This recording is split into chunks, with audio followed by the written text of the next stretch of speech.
गणपती बाप्पा मोरया. तर आज गणपती बाप्पाचा वाढदिवस होता. तर मग काय दर्शन घेतलं छत्रपती शिवाजी महाराजाचं आणि बाप्पा देखील. मग काय तिथून पुढे गेलो. मग त्याला दर्शन घेतल्याशिवाय आपण पंढरपूरनं जाणार आहे होता. इथं श्रीकृष्णाचं मंदिर आहे बघा.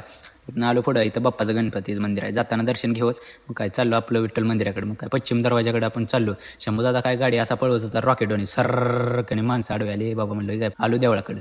मेन दरवाजा पुढे आलो. इथं गाडी पार्क केली.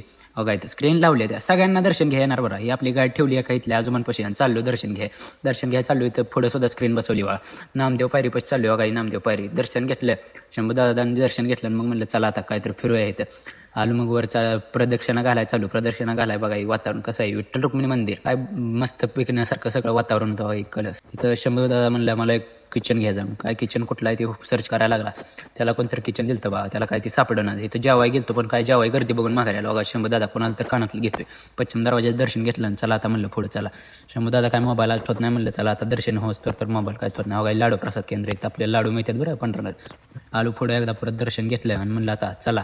तोपर्यंत गाडी घेतली आणि हो ब्लॉग कसा वाटला कमेंटमध्ये नक्की कळवा. लाईक शेअर कमेंट आणि सबस्क्राईब करायला विसरू नका. धन्यवाद.